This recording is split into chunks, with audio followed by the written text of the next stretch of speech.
రైస్‌లోకి తరచూ చేసే సాంబార్ ప్రాసెస్ చూపిస్తానండి. ముందుగా 100 గ్రాముల కందిపప్పును శుభ్రంగా కడిగి ఉడికించాలి.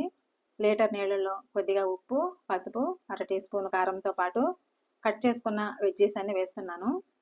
మూత పెట్టి మీడియం మంటపై ఒక పావుగంట ఉడికించాలి.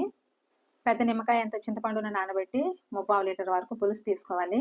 75 గ్రాముల బెల్లం, 2 టేబుల్ స్పూన్ల సాంబార్ పొడి తీసుకోవాలి. కూరగాయ ముక్కలన్నీ చక్కగా ఉడికాయి. చింతపండు పులుసు, బెల్లం, సాంబార్ పొడి, కొద్దిగా కొత్తిమీర, కరివేపాకు వేసి మరిగించాలి. పప్పు కూడా కూరగాయ ముక్కల్లో కలిపేయాలి. 5 నిమిషాలు మరిగించుకుంటే చాలండి. సాంబార్ చక్కగా మరిగిందండి. ఇప్పుడు పోపు వేద్దాం. 2 టేబుల్ స్పూన్ల నూనె వేడి చేసి కచ్చపచ్చ దంచిన 5-6 వెల్లుల్లి రెబ్బలు, పోపు దినుసులు వేసి దోరగా వేయించాలి. ఈ తాలింపును సాంబార్లో కలిపేసి మరో 5 నిమిషాలు మరిగించుకోవాలండి. 5 నిమిషాలు అయిందండి. సాంబార్ గుమగుమలాడిపోతుంది. ఇక స్టవ్ కట్టేసి వేడివేడిగా వడ్డించేసుకోవచ్చు.